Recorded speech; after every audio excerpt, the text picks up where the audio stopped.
So in this video, we're going to start looking at elimination reactions. So what is an elimination reaction? In general, what an elimination reaction is, it can be defined as a 1,2 elimination or a beta elimination.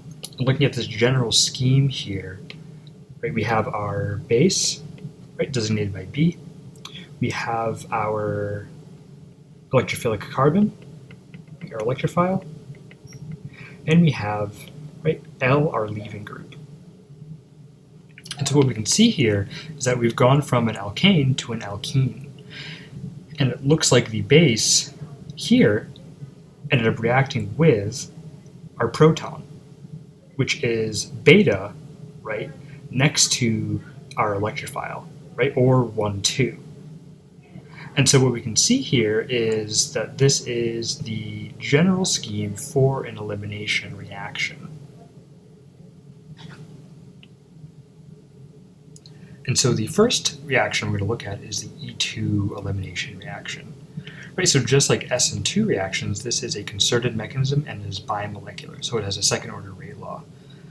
So looking at this example here, we see, right, kind of a similar scheme, at least initially looking at our first two products here. We see we have our oxygen anion, which in this case is going to be our base, and then we have our alkyl halide, which is going to be our electrophile. And based on our products here, we see we have something a little bit different going on, right? We don't have a substitution anymore, we have an elimination, right? An elimination of a hydrogen and an elimination of the leaving group, bromine. And so looking at the arrow pushing mechanism for this, take our lone pair and we react it with the proton here. And what happens next is we end up forming a double bond right in between that carbon and the alkyl halide carbon. And then the bromine leaves, all in one step, which grants us our alkene here. Right, we have a carbon here, that proton leaves, we have a double bond, the bromine leaves, leaving just these two CH3 groups, these two methyl groups. And we end up forming our, in this case, conjugate acid, and we have bromine as our leaving group here. And so when we're thinking about the rate law for this reaction, right, it is second order, so very similar to SN2, right? It depends on the rate of the, or it depends on the concentration of the base and our electrophile. And so what does that mean for the reaction mechanism itself? So in general, E2 reactions prefer to have polar product solvents. And we'll talk about why that is a little bit later. But we can see here we do have a polar product solvent. And in this case, ET stands for ethyl. So when we have ETOH, it is just ethanol. And we'll see this sort of shorthand more and more often. E2 reactions also compete with SN2 reactions.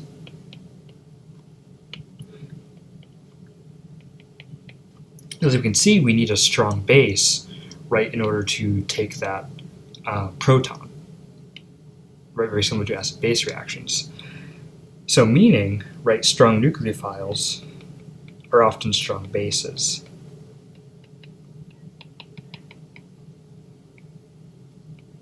And so there's going to be competition between SN2 reactions and E2 reactions. And we'll talk about that again more in a little bit, but just something to be aware of.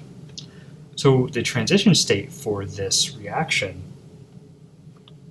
looks kind of similar to SN2 reactions, where we have a bond breaking here. We have a bond breaking here where the hydrogen is, but we also have, right, our nucleophile coming in to make a bond with that hydrogen, and we also have a bond forming right here to make that double bond. Right, again showing dash bonds wherever there's a bond breaking and whenever there is a bond forming.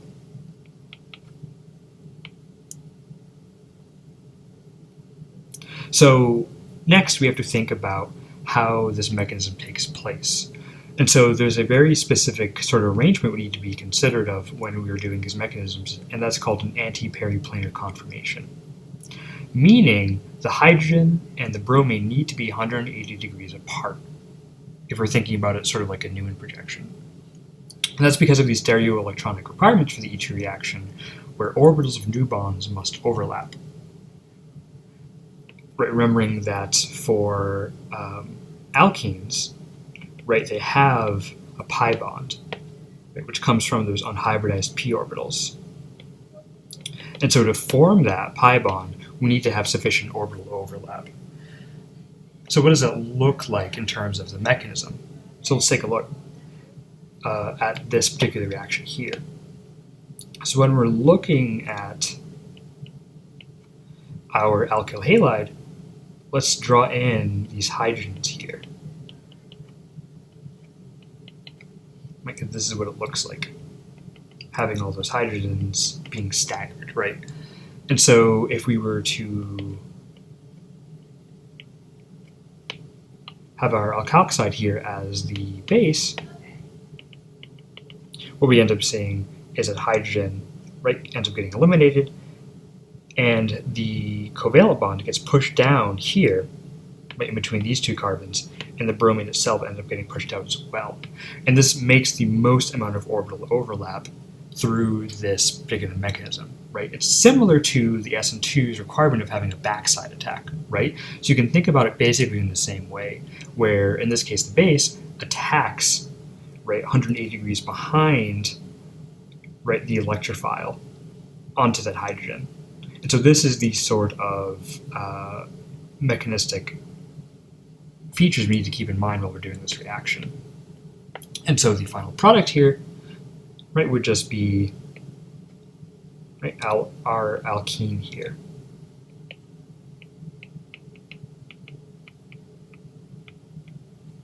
Right, and we're not showing where the hydrogens are, but we consider them, right? So if we were to draw in all the hydrogens, it would look like this.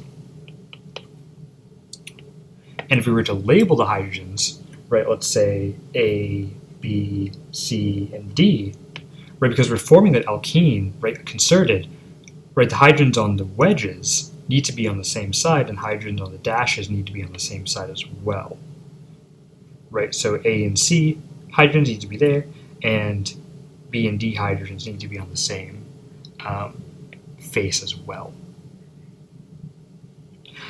So this anti-periplanar conformation in air pushing gets a little bit more complicated when we're thinking about cyclohexanes, right? Because cyclohexane, right, it's not just as easy as you have one atom on a wedge and one on a dash. We have to think about axial and equatorial bonds.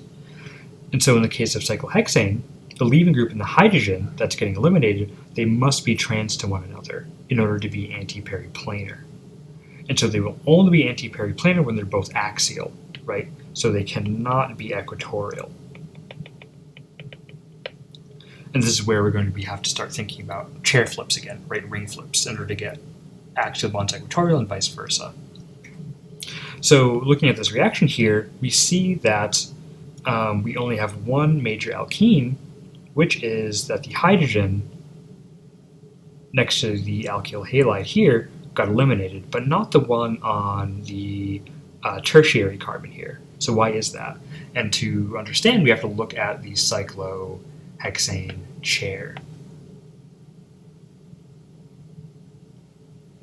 Right, so when we're looking at the cyclohexane chair, we can see that the bromine here on the wedge, right, will make it this carbon here, and so we know that is our axial bromine.